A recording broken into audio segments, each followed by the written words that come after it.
Món tàu hũ ki tươi mình xào với lại ớt chuông ở đây nó đã hoàn thành này nè các bạn nè ha. Các bạn thấy màu sắc rất là bắt mắt nha các bạn. Xanh có nè, đỏ có nè, màu tím của bắp cải cũng có luôn nè. Cái này nó hơi vàng vàng, hơi nâu nâu của cái tàu hũ ki mình chiên á các bạn nha. Bây giờ mình sẽ gấp thử một miếng coi nó như thế nào ha.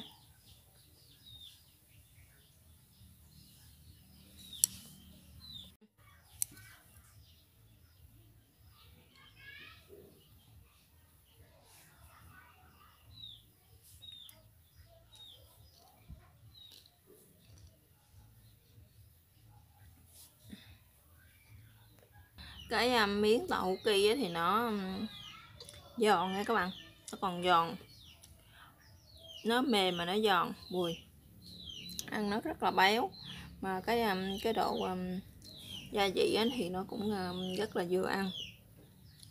Còn cái phần ớt chuông á thì nó chín nhưng mà nó vẫn còn độ giòn nha các bạn, giòn ngọt. Hai cái này nó hòa quyện với lại gia vị với nhau, rất ăn rất là vừa, miệng cũng rất là bắt cơm nha các bạn. Và các bạn muốn biết mình làm như thế nào thì mời tất cả các bạn sẽ vào bếp làm cùng mình nha. Mời tất cả các bạn. Các bạn, hôm nay mình sẽ giới thiệu với các bạn cái món là tàu hũ ki ha. Mình xào với lại ớt chuông nè các bạn. Trước tiên thì mình sẽ có là ớt chuông nè. Mỗi thứ mình sẽ các bạn có thể xài hết nguyên trái ha, hoặc là cái này mình ngày hôm qua mình đã ăn được một ít rồi cho nên còn có bao nhiêu nè các bạn ha, cho nên mình sẽ xào với lại hết cho luôn. Ớt chuông mình sẽ có là 3 màu ha. Rồi đây là một miếng tàu hũ ki tươi nè các bạn. Đó, đây là một miếng tàu hũ ki tươi ha. Cái này nó là miếng ha các bạn, có cái thứ mà nó là cái cọng á ha. Ở đây là mình đã có một ít bắp cải tím á, mình đã xóc nhuyễn nó ra rồi nè. Tiếp theo đó mình sẽ có đây là đường, đây là hạt nêm nè các bạn, hạt nêm nè, muối, bột ngọt. Sau đó là mình sẽ có là nước tương nè, đây là dầu hào. Rồi bây giờ mình sẽ vô bếp làm nha các bạn. Mời các bạn. Thì mình sẽ cắt những cái miếng tàu hũ ki tươi này ra nha các bạn. Mình cắt ra để mình chiên ha, cắt ra những cái miếng vừa ăn thôi các bạn.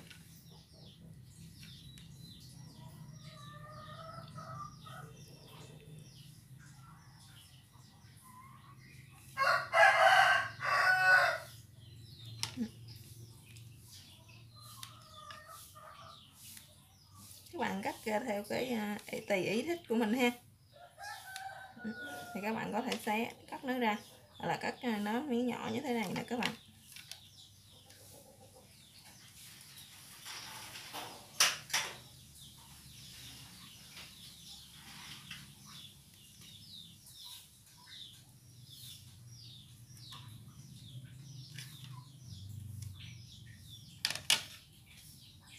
Rồi bây giờ cái phần tàu hũ ki tươi này mình đã cắt xong rồi, bây giờ mình sẽ đem chiên nó nha các bạn.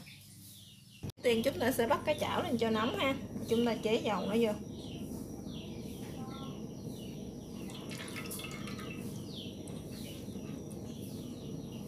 Chúng ta chế dầu vô hang chảo ha, để chúng ta đợi cho nó nóng nha các bạn, để mình chiên cái phần tàu hũ ki mình cho nó dễ ha. Rồi bây giờ chảo dầu của mình nó đã nóng rồi nè các bạn. Giờ mình sẽ cho những cái miếng tàu hũ ki này vô nha.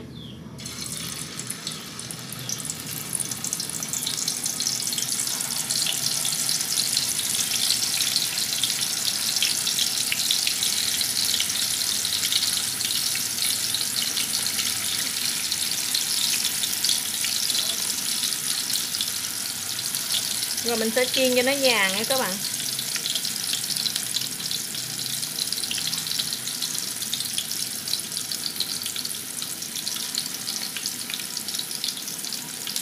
Rồi bây giờ cái phần tàu hũ ki của mình nó đã vàng rồi nè các bạn. Các bạn chiên nó càng vàng thì nó càng giòn ha.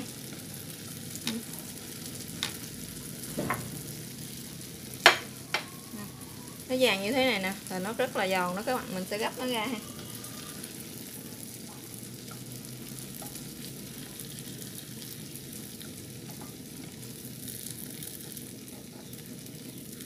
Các bạn đừng để cho nó vàng quá, nghe vàng quá là nó sẽ bị khét đó.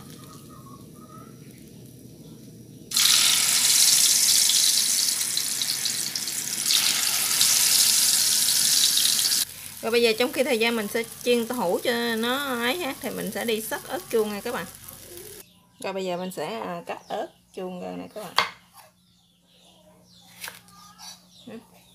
Các bạn cắt theo tùy thích theo ý của mình ha. Mình muốn ăn bì lớn thì mình sẽ cắt nó bì lớn.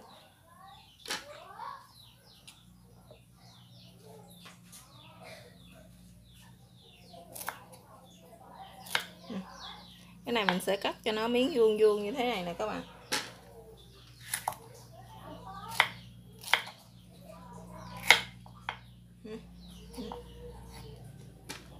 Các bạn cắt như thế cho nó đến hết cái phần ớt của mình nha. Rồi bây giờ mình đã cắt ớt chuông xong rồi đó các bạn. Bây giờ bắt đầu mình sẽ đi xào nữa nha. Rồi nè các bạn, bây giờ mình đã chiên xong cái phần tàu hũ ki rồi ha. Bắt đầu mình sẽ đi xào nữa thôi các bạn ơi. Mình sẽ sử dụng cái chảo hồi nãy lại nha các bạn. Cái chảo hồi nãy mình chiên á. Mình sẽ cho dầu vô.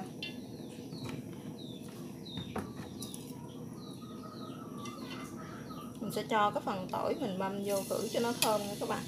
Hồi nãy mình không có giới thiệu với các bạn cái phần tỏi băm á ha.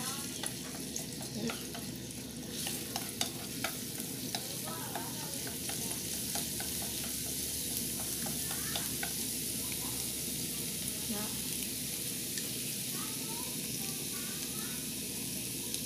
Cái phần tỏi của mình nó đã vàng rồi nè các bạn ha.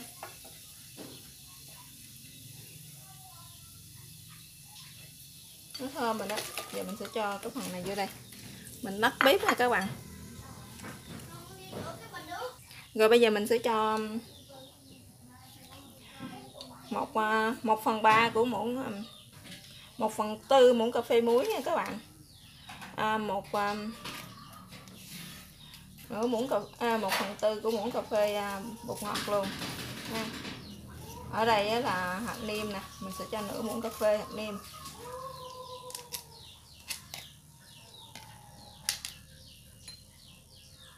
Nước tương mình cũng sẽ cho vô đây luôn.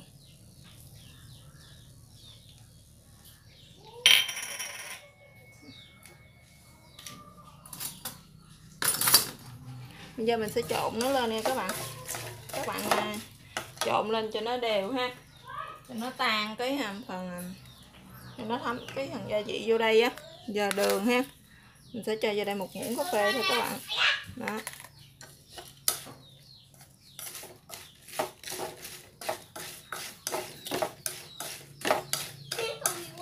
Rồi, bây giờ nó đã tan hết cái phần gia vị rồi đó các bạn. Bây giờ mình sẽ bắt bếp lên ha.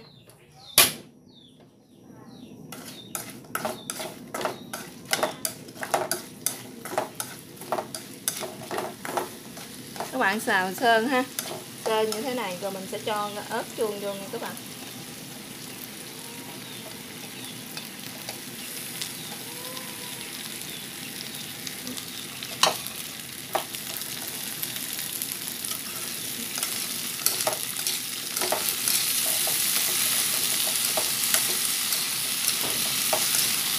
Rồi đó các bạn, cái món tàu hũ ki mình xào với lại ớt chuông bây giờ nữa. Nó cũng đã hoàn thành rồi đó các bạn.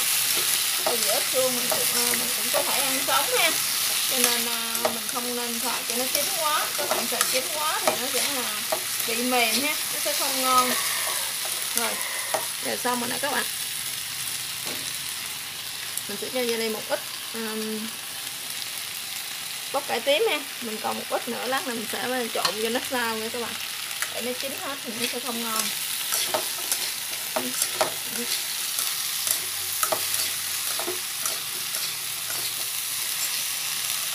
Rồi bây giờ mình sẽ tắt bếp các bạn ơi.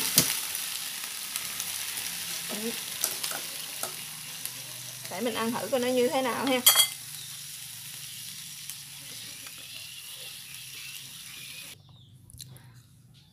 Rồi cuối cùng thì mình sẽ cho dầu hào lên nha các bạn.